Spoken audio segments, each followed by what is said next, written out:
I'm the newsman Bill Yard, and you're watching the Unofficial Maritime. Stop moving the camera. Maritime Wrestling Podcast. You're watching the Unofficial Maritime Wrestling Podcast.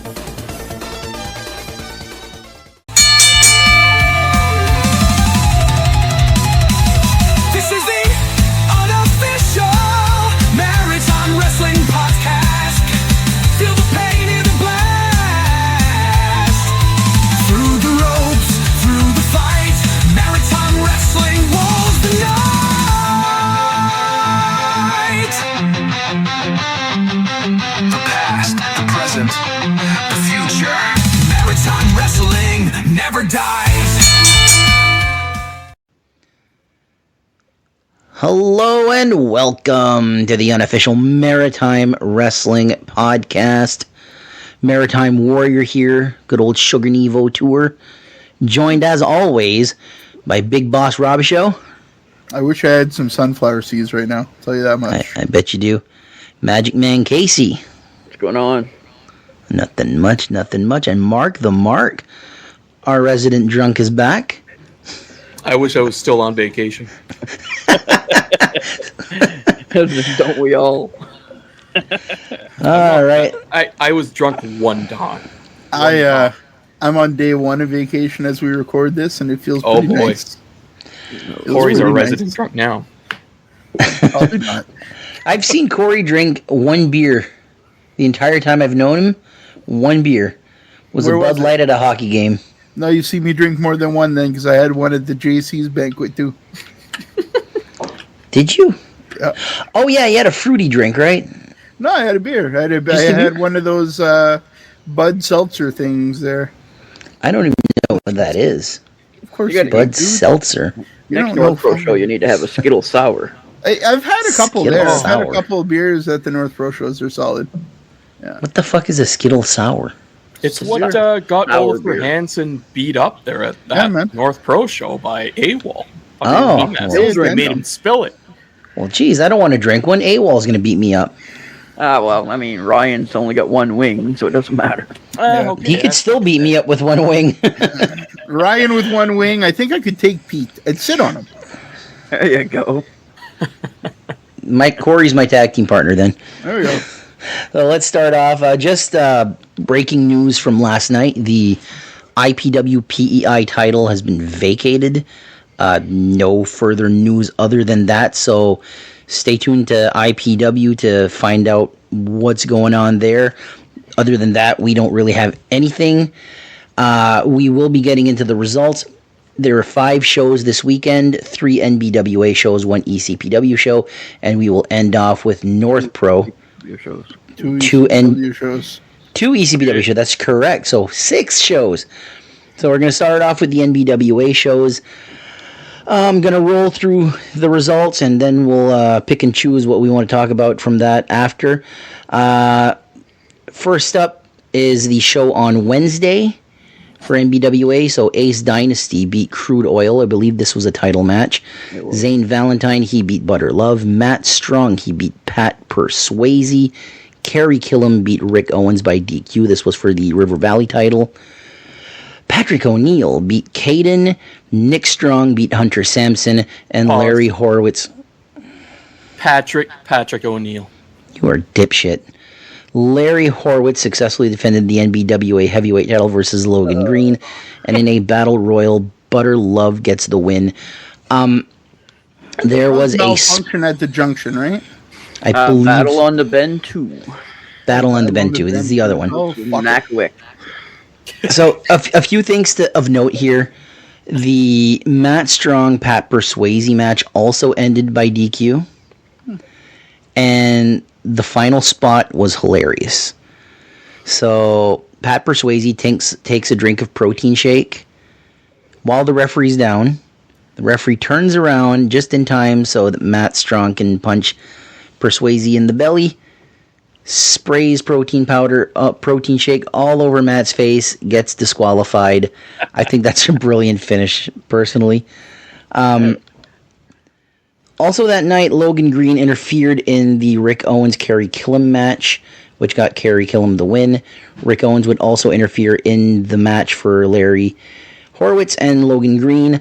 This would set up a tag team match for another show later in the week. So anything else to add to that before we move on to the next one?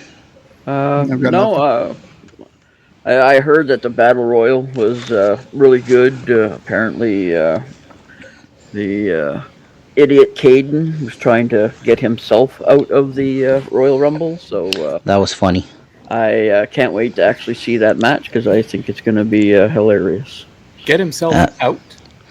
He was trying to eliminate himself. Yeah, so every time he go over the top rope to hopefully have somebody knock him out, and then Rick Owens would throw him back in the ring. You'd think it's a reverse battle royal.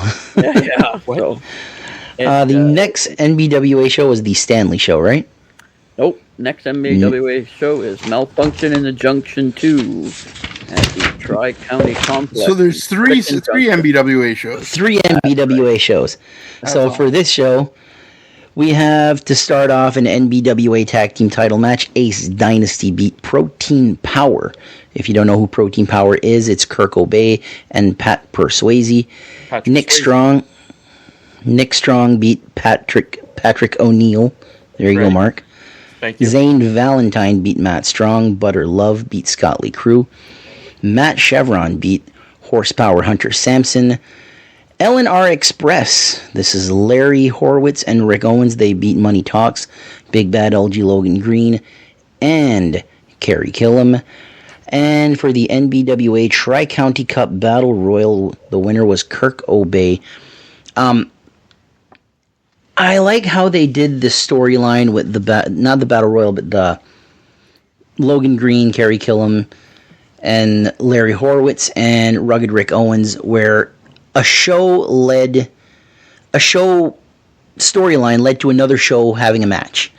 Yeah, I think it was a cool idea, and it's cool that they blend together, because a lot of times some of these community shows are like one-offs. Either the gimmicks are changed or the storylines just don't continue from the main cards. But I like this how they blended it, and they went from one storyline continuing over multiple community shows. I like that. Yeah. Another battle royal here. This time won by Kirk O'Bey. NBWA, CCW, and Lutte Prestige. They've been like doing non-stop shows. It's fun to see. Yeah, I think the goal this year is 60 shows in 2025.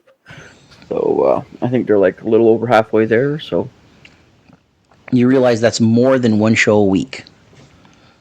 Yeah, multiple promos, or the multiple promotions. So there you go. So the final NBWA show was at the Stanley Fairgrounds, I believe it was. You got one right. And got that one right. There you go. Finally. Jeez, I should get fired. What a rookie. Larry Horowitz beat Kerry Killam by DQ. I don't know if this was a double title match, but there you go. Scott Lee Crew, he beat Matt Strong. Patrick O'Neill, he beat Nick Strong and Butter Love in a three-way match. The NBWA tag team titles were on the line. Ace Dynasty beat Zane Valentine and Pat Perswazy. Another Protein Power there. Logan Green, he beat Hunter Sampson. Rugged Rick Owens beat Matt Chevron. And once again in a battle royal, this time Matt Strong gets the win. You just look at the way they work those battle royals. Matt Strong here, Butter Love for the first one, Kirk O'Bey for the next one. You know, if someone went to see, how can I put this? If someone was at every single of these one of these shows, you didn't get the same show every time. It was three unique different shows. Like even Ace Dynasty, they faced 3 different tag teams, I believe. Yeah, and just to clarify, the Larry Horowitz and Kerry Killam match was a non-title match. Was non-title. So I like to see that, especially Ace Dynasty. They're getting a lot of title defenses. That's something that's rare in the Maritimes, like a lot of title defenses. Yeah.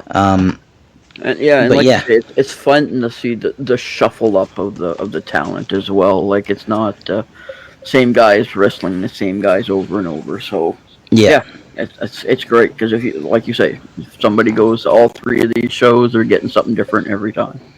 Absolutely, and it feels like you go to one of these shows and there's something special because the Battle Royal, and the winner of the Battle Royal actually wins a physical prize. Yeah, exactly, and then they get to defend something, right? It's again not a belt, not a title per se, but it's a cup. So you get to, if they decide to do a yearly battle royal, well then, you know what I mean? It's something to build upon to that next cup. Right? Off the top of my head, I think that's the 5th cup or trophy that's been defended in a battle royal, because Owens won the Old Home Week Cup. Zane Valentine won the Doketown one. I don't remember what the name was, but the one that was in Doketown. And then these 3 ones. There might be another one that I'm forgetting, but I'll find the name. Yeah. But so NBWA, CCW. There's not a lot to complain about with this company. Yeah. So it was the. You're right. So Rick Owens won the Woodstock Old Home Week Cup. And then Zane Valentine won the first annual Rumble on the River Battle Royal. That's what it was. Yeah, I just found it. Yep. So, CCW, I believe there's a show coming up this week. So, we'll be talking about that later on. ECPW, East Coast Pro Wrestling. They had 2 big shows this weekend. The first show would see Ryan Schimmel beat JP Sims. Thad Howitt beat Chenzenko. For the Celtic Roots Championship, Justin Newhook beat Joey White. Rudy Lockhart beat Bobby Boyette. And for the ECPW Heavyweight title, Lincoln Steen beat Jonathan Cross.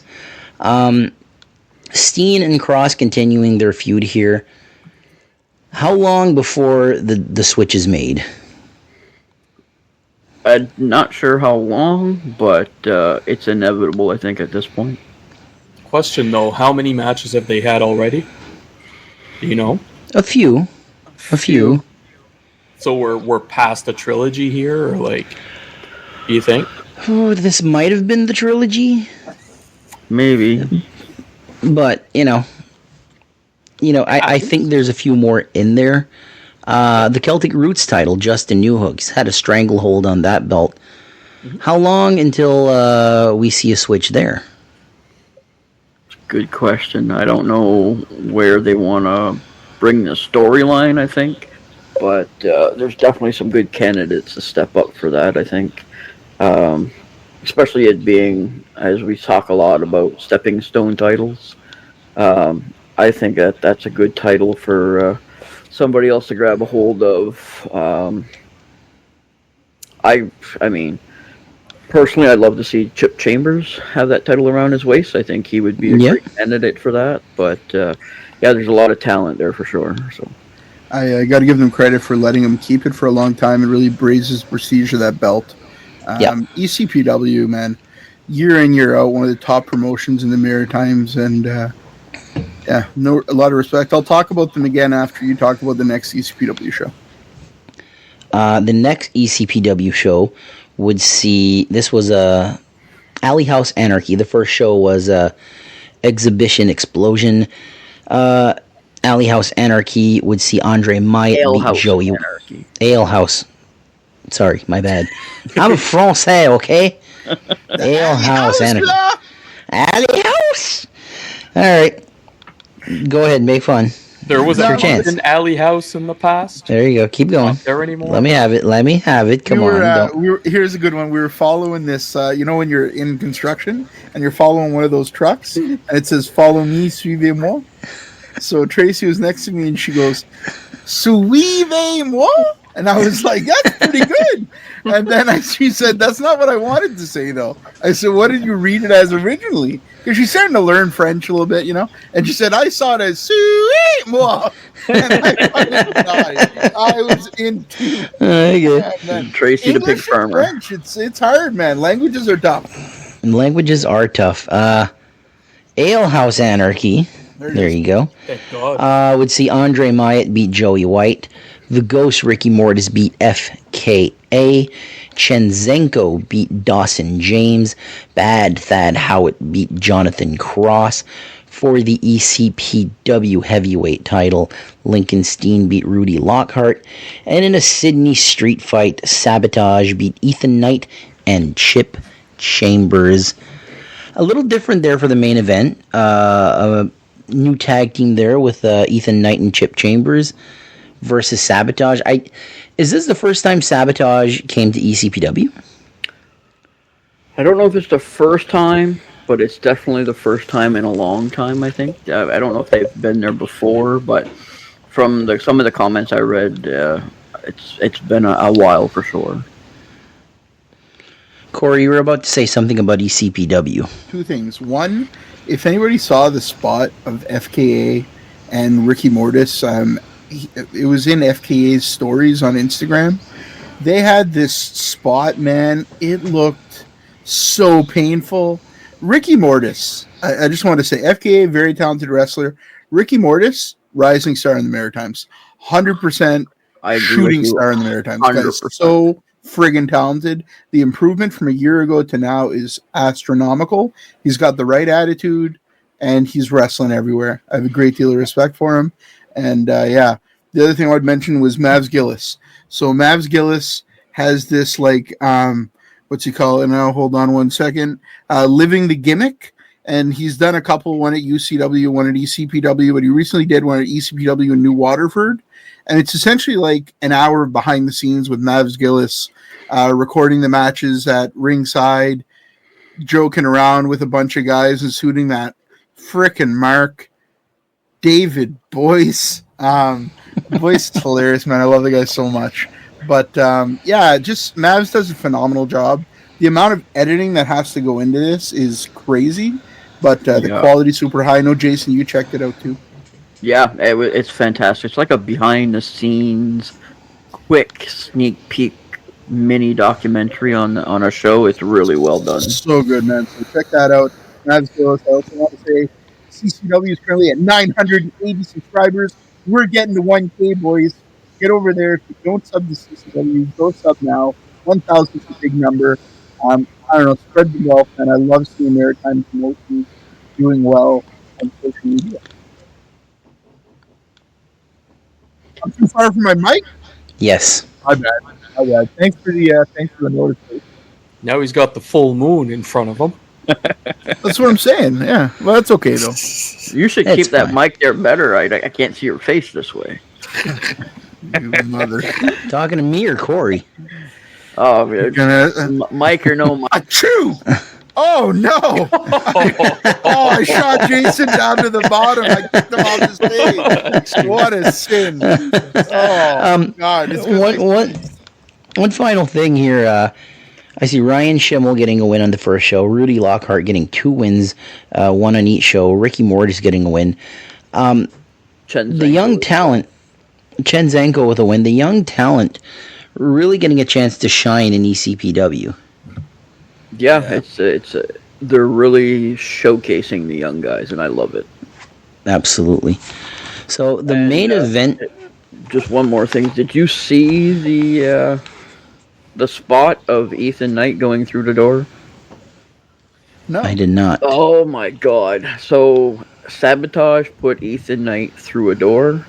The loudest pop bang I've ever heard in my entire life. It sounded like they put him through a steel door. It was unbelievably loud. If he didn't have a headache the next day, I'd eat my shirt. It was crazy. And you probably just saw the video. Like, imagine live hearing that. Oh, yeah. It echoed. I don't know if it's because they were, like, next to, like, brick buildings and stuff, and the pop just echoed off the brick, but, oh my God, it was absolutely insane. So the main event for this week is the North Pro Show. And the reason is the main event. We had 2 of the 4 members at the show. So Corey and Jason, how was this show? Good, Corey. I was really impressed with it. I'm critical of shows that don't have storylines and build up and stuff like that. I think if you're a promotion that's running the same town over and over, that's what I want to see. And we saw some of that this show, and I was really happy about it. There wasn't a bad match on the card. There might have been a couple weaker matches, and there's definitely a couple, like, man, rock the house matches. Like, and Corey even played Santa Claus on Friday night as well. He had Orion sitting on his lap. Got the big kids. And I felt like Santa was passing stickers out there, everybody. It was awesome. If you're a pro wrestler listening to this and you don't have a sticker, if you're a fan and you don't have a sticker and you see us at a show, come see us. We might have some, or I might forget them at home again. Who knows? Thank God Jason came through and gave me some, because I would have been screwed. But no, seriously, it was a great card. The VIP, best VIP I've seen maybe ever. The VIP did see Bobby Boyette beat Joey White and Oni Bjornsson, and Dick Durning beat Ryan Schimmel. How did these two matches come out? That first match, the triple threat, was exactly what you'd expect it to be. It was hard hitting. I think Boyette was supposed to be a heel based on his music, and I assume Bjornsson was supposed to be a face. The crowd's not booing Boyette in North Pro. We love him. So he got a pop, and they just rolled with it. But Joey took some nasty bumps. He had a bloody nose. I got some great pictures of him. And this was going in, I expected a good match. I don't know about you, Jason, but I was really impressed with this. Absolutely. These are three really good guys. I love watching Bobby wrestle. Obviously, I love him more as a face than a heel. So when I heard him come out to the heel music, it's like, darn it. But then it didn't matter, because halfway through the match, everybody was cheering for Bobby. So, but yeah, it was great. Yeah, that double thing that they did to Joey, man, when his face come down on that mat, stood up, nose all full of blood. The blood was running down. So it was some nice big bumps. Like a superplex and power bomb. So it was Bobby giving a superplex to Joey, and then Oni giving the power bomb to Boyette. It was beautiful. Just a beautiful bump. It was a great show. Just a great card. Great match. I don't have words. The second VIP match as well, Dick Durning and Ryan Schimmel, was fantastic. Schimmel held his own. It was fun to watch. Like, they really, to me anyway, they really sold each other. There was no like air in between the shots. They were really good. Like, if you told me that Ryan Schimmel's only been at this for a year, in this match, I would say you were full of shit, because it really looked like 2 seasoned guys. So I mean, it's a nod to Dick Durning as well, because he can put anybody over. So yeah. And I think like North Pro recently, they've been putting together these banger VIPs, eh? Oh yeah. Wow. And kudos to North Pro, because the VIP crowd, the fans, was full for VIP. If they got missing out. Yeah, if they got maybe 15 to 20 more people for general admission, maybe that's what they got. But I would say 95% of the crowd was there for the VIP. So yeah, nice. People are starting to clue in that VIP matches are banger matches. So it's pretty cool. Hey, and kudos to Ryan Schimmel, eh? Like, honestly, like Corey was just saying how Ricky Mortis is, one of the like shooting stars of the maritime wrestling scene. I think he's one of them that's accompanying him. Agreed. 100%. 100%. Yeah. At one point during the Durning Schimmel match, you know what Durning does, like fast running, like knee strikes and all of his stuff, like, it looks so hard. Like, it looks stiff. He's just such a, I don't know, man. The guy is just sick. I looked over at one point, and there's like an outside canteen thing, and there was this dude ordering beer watching, and Dick Durning like did his running knee strike in the corner, and the guy was like, what am I watching right now? It's like, head on inside and pay your $35 and join the rest of us. It's really, I don't mind the venue. It's a cool venue. Absolutely. One thing that I got to mention, Jamie Haley. Jamie Haley sent me a message, and I'd never talked to Jamie Haley outside of like comments or whatever. So this is the first time he personally messaged me, and the first thing he ever personally messaged me is a picture of Corey. So bad start. But Jamie was at that show. He really enjoyed it, and we're going to see Jamie at the IHW September Surrender show, so I can't wait to meet Jamie. The regular show started with Dawson James beating Chip Chambers. If you want to know if somebody trusts you or a promotion trusts you, they put you over Chip Chambers, I think you're on your way to something special. Yeah. Absolutely. It was a great match. Dawson looked extra mean that night. He had a snarl on him. I don't know what it was. He reminded me, I'm not going to lie, I actually said this to Dwayne. I was like, he come out, his hair was like scraggly kind of in his face. He had a snarl going on.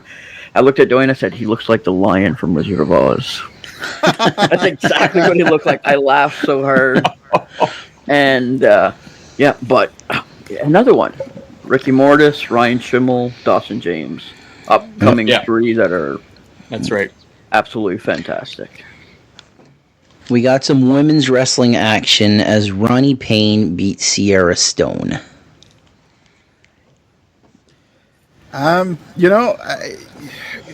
It was a quiet match. The crowd definitely was a little quiet for it. I love women's wrestling, but I think this was the first time that North Pro fans have seen Ronnie in Moncton, and I think the first time that they've seen Sierra. Ronnie might have had one match, but she definitely hasn't been a regular. I think that was part of the reason, just two new faces.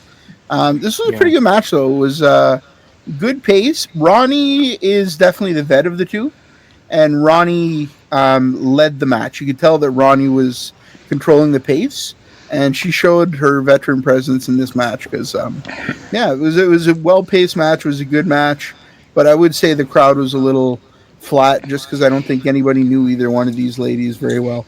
For me personally, like, anytime I see Ronnie, man, what a talent.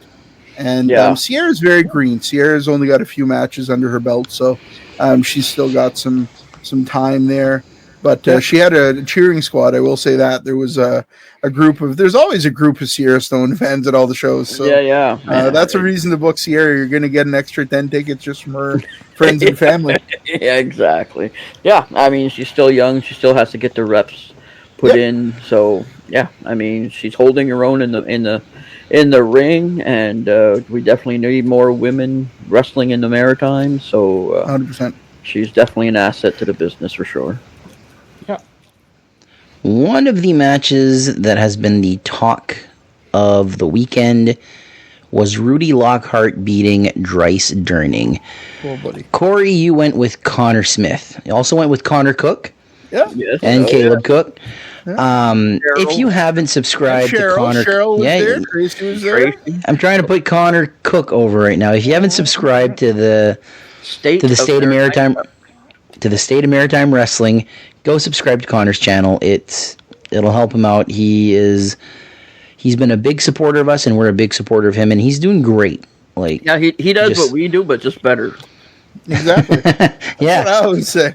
He's pretty much. He's the best podcaster in the family, and I've been doing this for 2 years.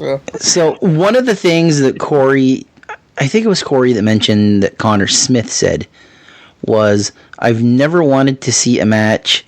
I've never wanted to see a good match end so badly, because that match, I just have to say, the Lockhart and Durning match, Bryce Durning match was phenomenal. It was a really great match, but they are two risky fellas, man. They were doing some risky spots, and it was a little scary on the outside. Yeah, and I mean that was only Dryce's 6th match ever. Yeah. And the kid is 15 years old. He only turned 16 in October. So, I mean, his father's Dick Durning. What can you say? He's getting the proper training. But only being 6 matches in, doing the stuff that he is attempting and doing against somebody like Rudy that is also high-flying and a risk-taker. It was, there was some scary spots for sure. I'm glad they both walked out of it okay. Maybe a couple bumps and bruises, but, Yeah, there was some good stuff. There was definitely a good match. The pace was really high. The spots that they were trying, like, these guys are braver than I am. I am a mere coward. Oh, double drop kick. Their legs got intertwined. It made them spin in the ring. It was crazy. Crazy dives over the top rope. Really, really good match. One of the best matches of the night. One of the best matches I've seen this year. I've really enjoyed the match, but man, when it ended, I was like, thank God they're both walking out of here. Yeah, I was talking to Rudy after, and I was like, so what did it feel like to be the old man in the ring? He's like 22 years old. He's laughing, yeah. The next matchup saw the Hollywood Heathens beat the Shadow Agency. This is Ricky Mortis and Pete LeBlanc. And we got some storylines here. So what happened here? Go ahead, Jason.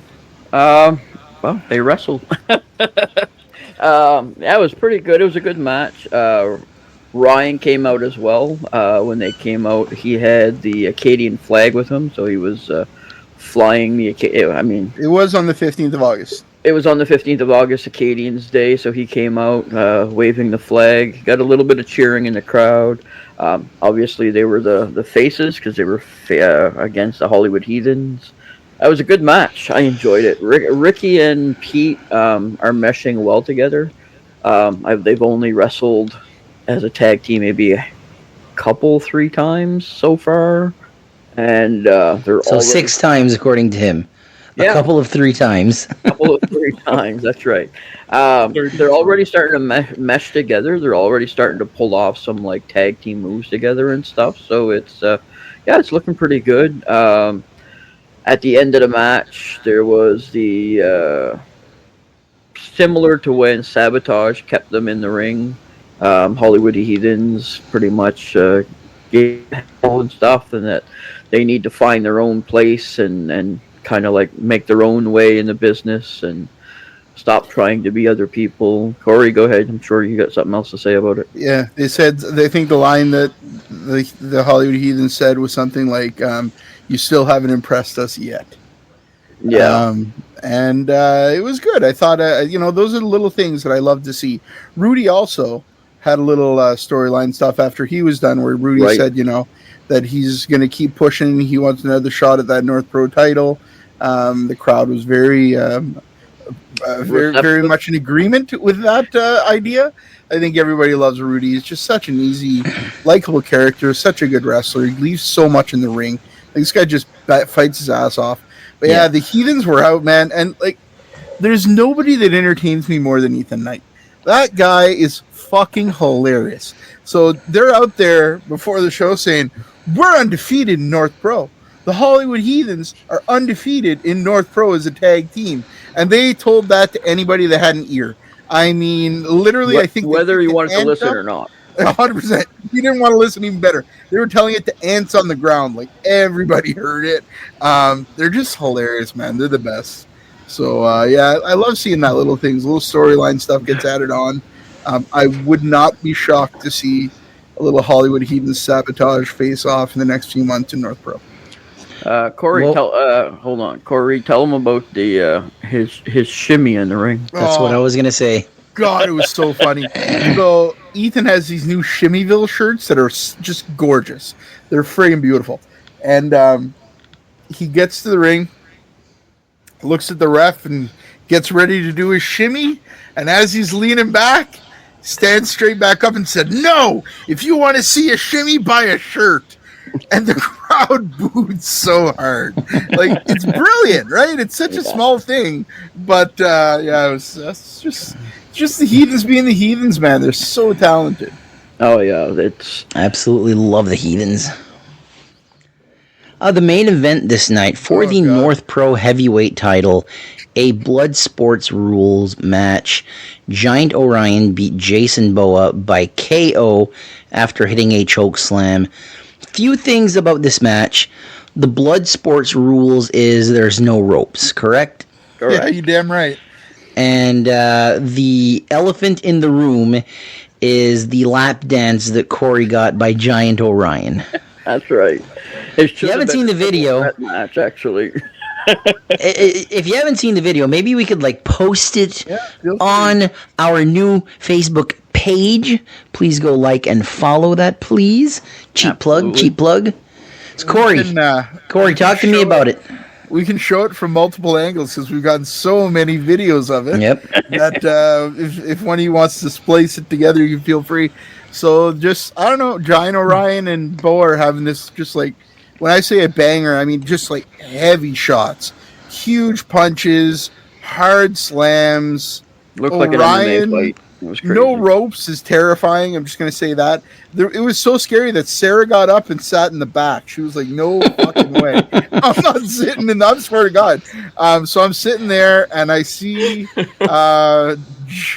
Boa and Orion are kind of fighting. And then Boa puts Orion in, was it a choke or an armbar? It was an armbar. And Orion starts like crawling towards my side of the ring. And I'm like, okay, he's fighting to get out. And then all of a sudden, Orion's feet are basically in my lap. And I'm like guiding Orion's feet towards the ground. I wish I was making this up. And then all of a sudden, Boa's foot's basically in my mouth. I'm like, what is going on here? I'm moving feet. I'm trying not to get kicked. I'm pushing back. Mario, who, if you don't know Mario, he's somebody we've known for a long time, big Maritime Wrestling supporter. Mario's behind me laughing to kill himself. He grabs the chair that's laughing. Oh, yeah, great. I'm glad that you were all laughing. I couldn't tell I had a giant man ass in my face.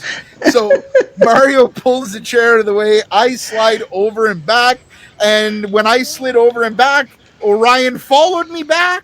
I don't know. I don't think I got any further from Orion's ass as it happened. And then I'm like, okay. And I'm like, I've got my hand on Orion's back. I'm thinking to let him know, like, hey, there's a fucking human behind you here. And he picks up Jason Boa. And I'm looking up.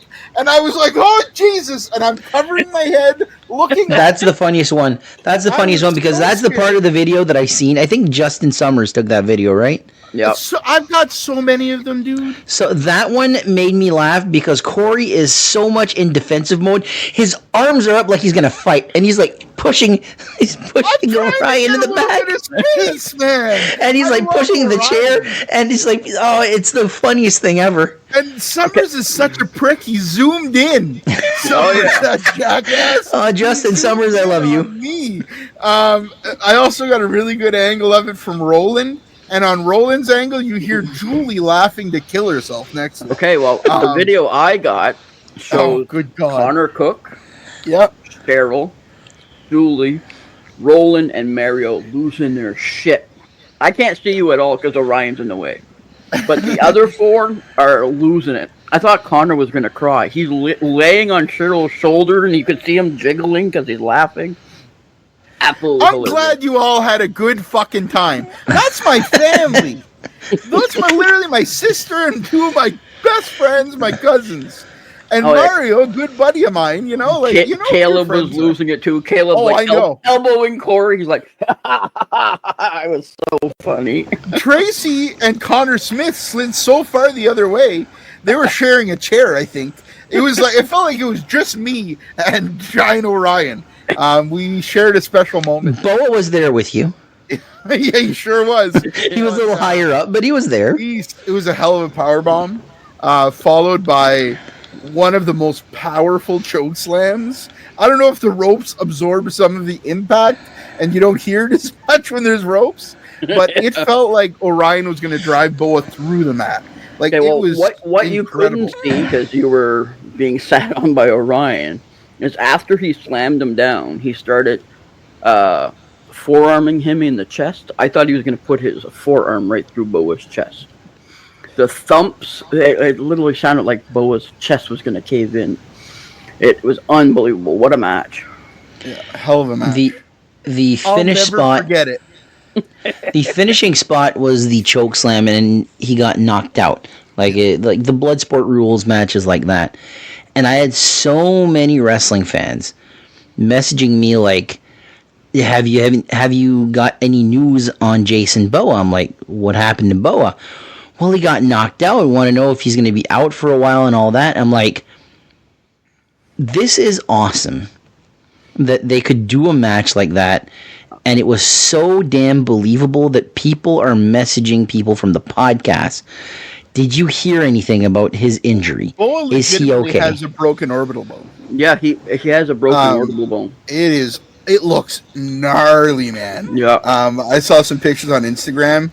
Boa's eye is bruised to hell, But man. the people that messaged me was not for the orbital bone. It was he got knocked out. It was a heck of a match, man. I've never seen anything that hard hitting, and I don't know. And then I've never been that close to the action either. Yeah. It was fantastic. It was hard hitting, everything I expected it to be and more. So hats off to Northbro for putting that match together, and those two guys for literally trying to kill each other in the ring. Now, Northbro, serious question here.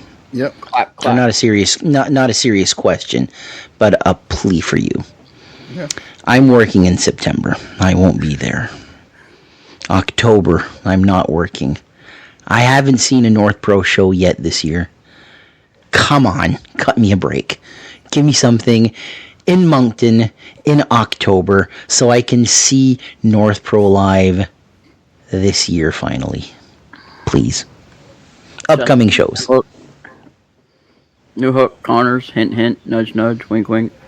I will say, though, this was the best Northbro show that I've seen of the Connors New Hook era. In Moncton, at least. I heard that by a number of people. It was such a good show. So, congrats, guys. You killed it that night. Absolutely. Upcoming shows.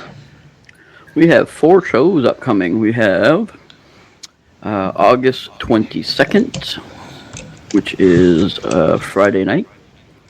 Loot Prestige Brawl at Elma Hall 7, which is their 4th anniversary show.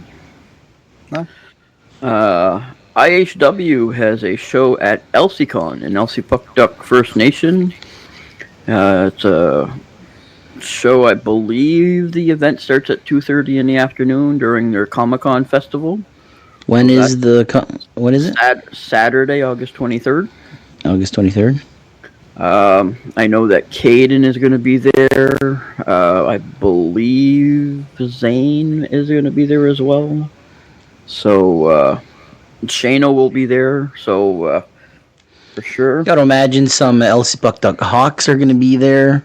Oh yeah, and it looks like a good like Comic-Con festival as well. I was kind of like looking it up, and there's some good celebrities that they're gonna have on site.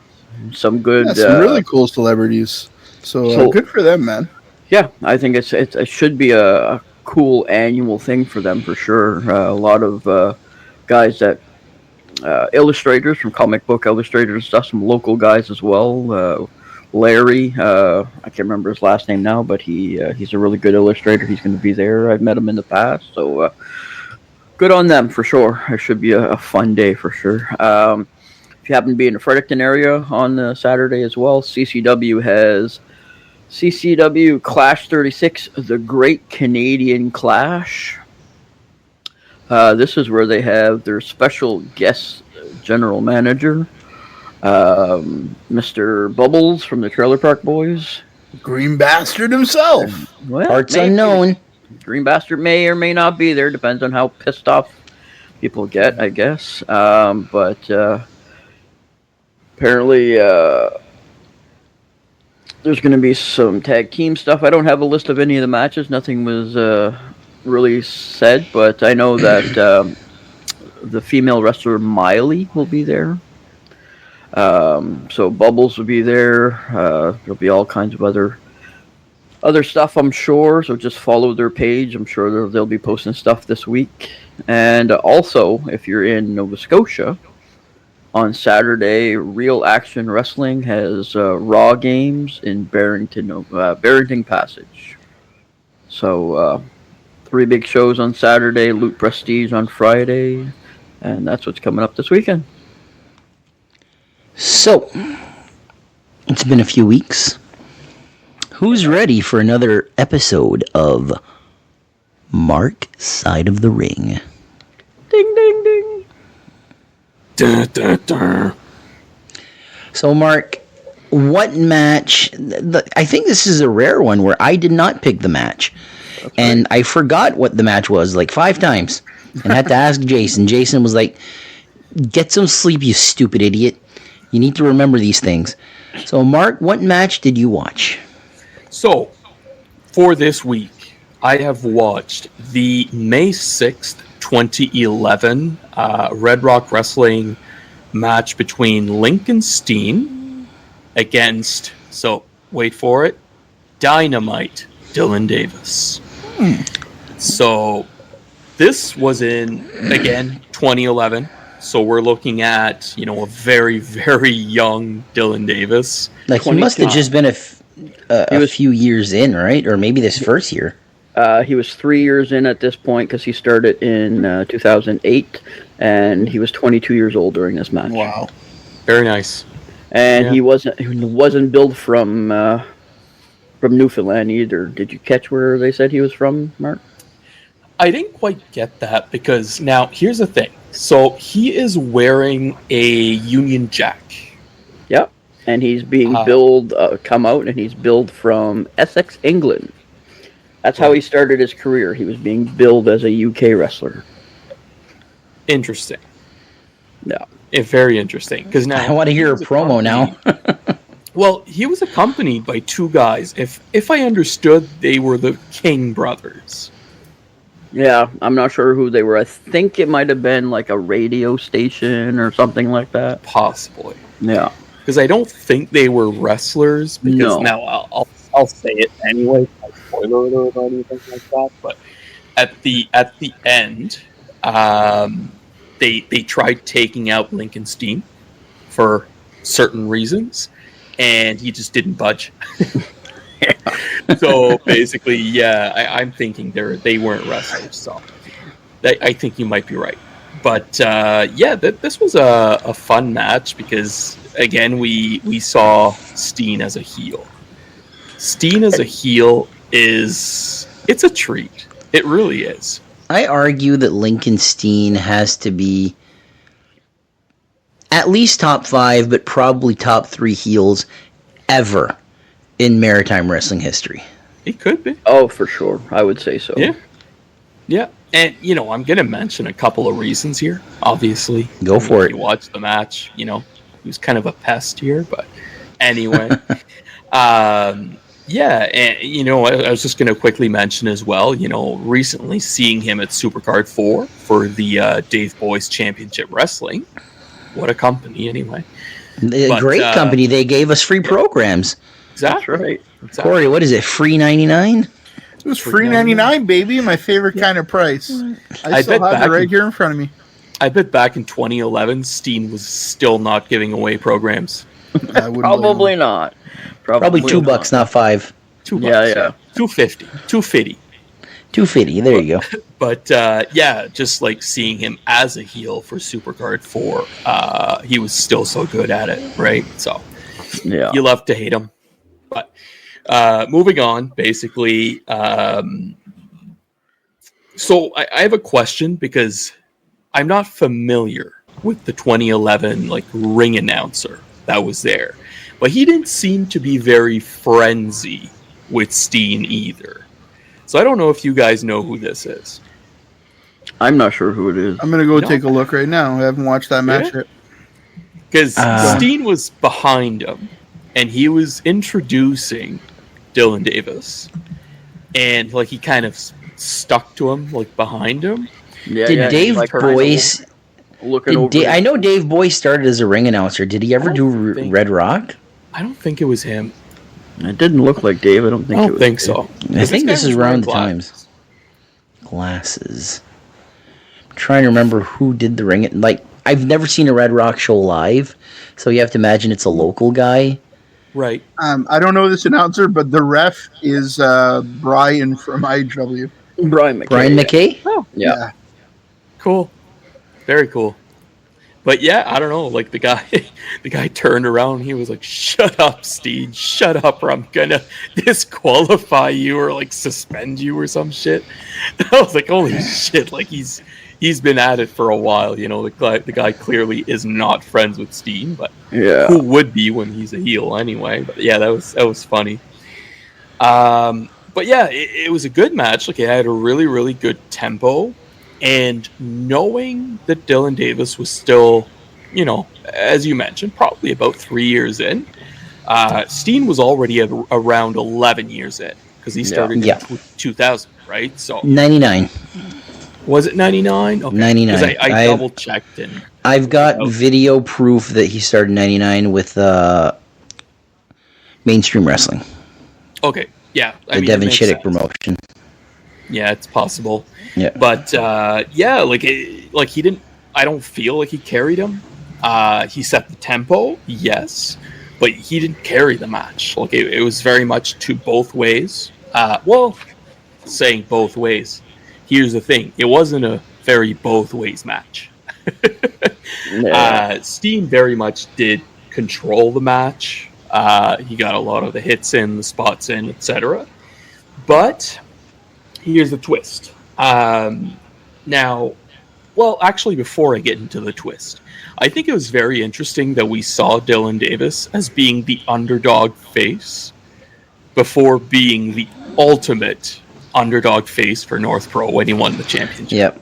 Yeah, that run of him turning heel, turning face, and then being the guy that gets screwed over. You're not the guy. You know, the Daniel Bryan storyline from 2013. Really, like, I think that might be the highlight of his career. Oh, dude, it was so good.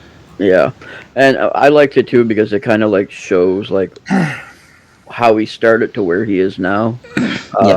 So this match actually was last week's Throwback Thursday match. Yeah. So anybody out there that follows the page would have seen, or that watched it, could have seen this match last week. So they'll understand what you're talking about with the match. Yeah, exactly. And now, if you guys have watched this, now I'm not sure. I've watched this a couple of times and I can't quite tell, but Lincoln Steen was shanking Dylan Davis with something out of his sock. Classic Steen socks, by the way. But was it a pen? Did you guys It looked see like something wrapped in tape. Could have been like I know a lot of guys used to use bars of soap wrapped in tape back in That's the day. a prison shank, Jason. Yeah, well, how do you know that? Hey, I'm 51. My favorite ever, like, foreign object.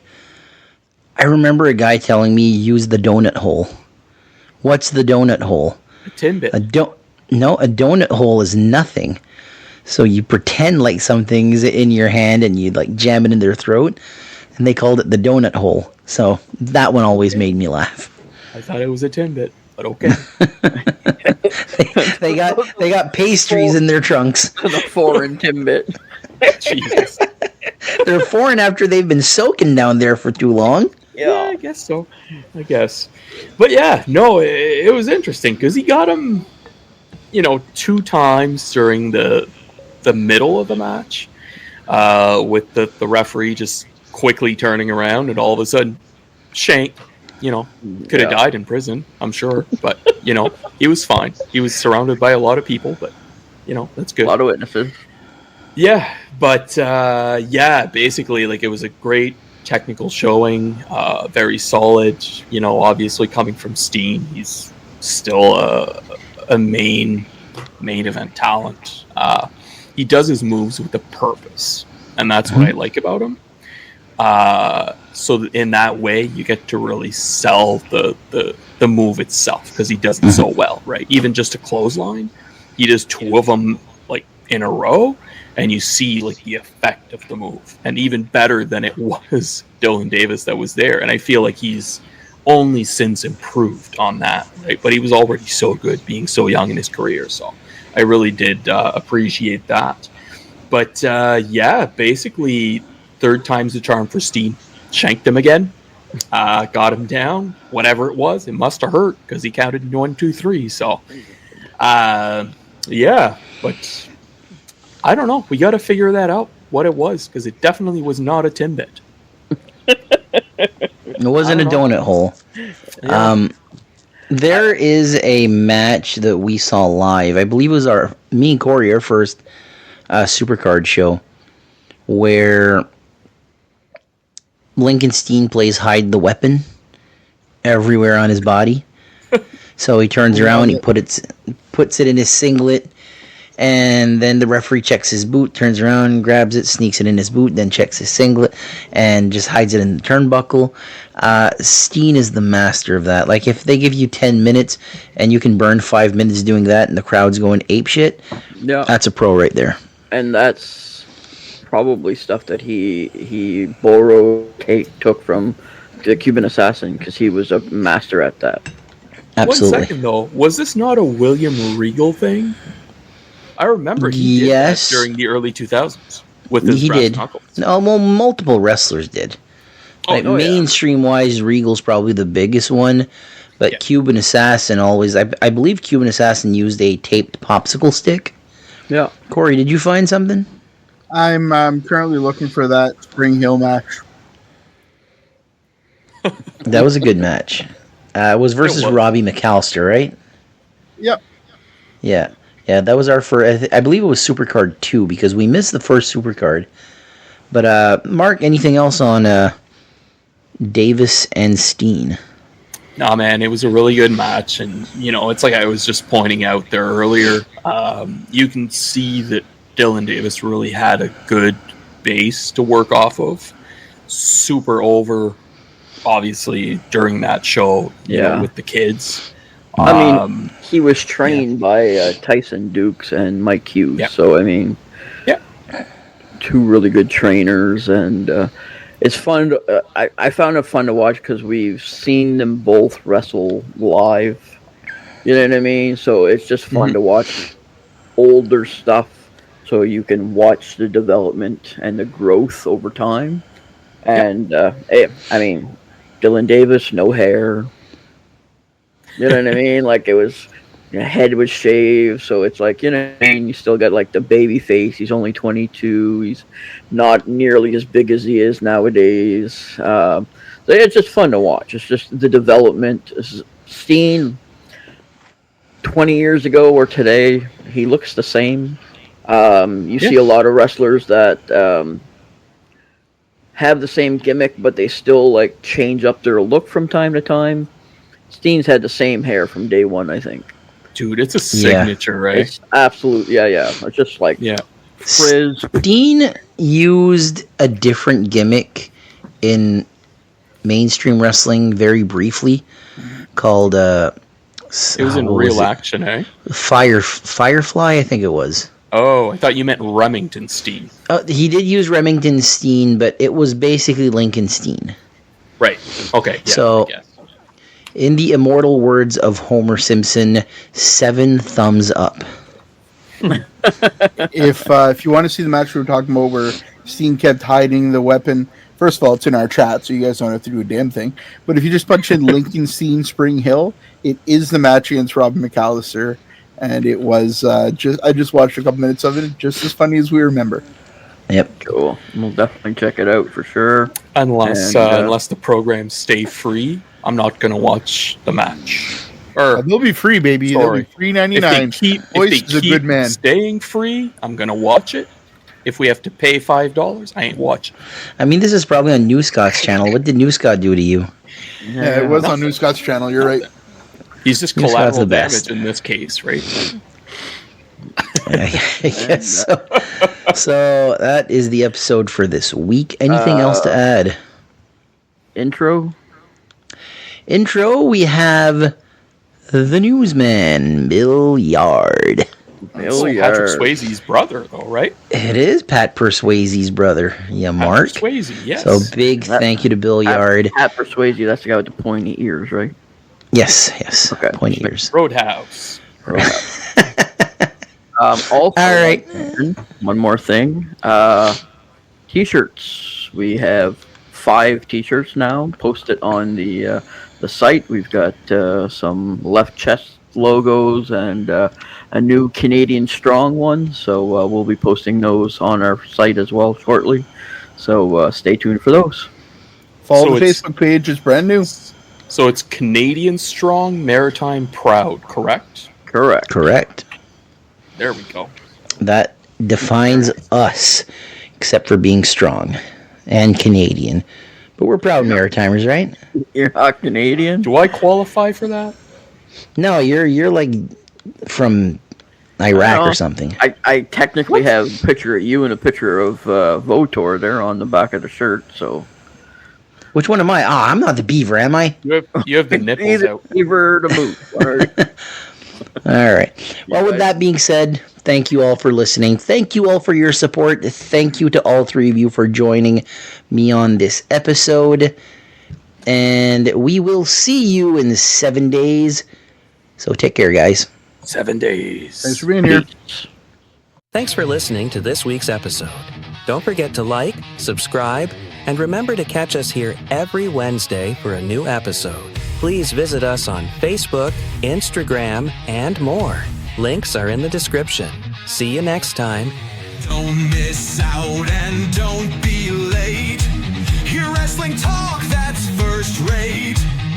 Wednesday nights at 6 o'clock.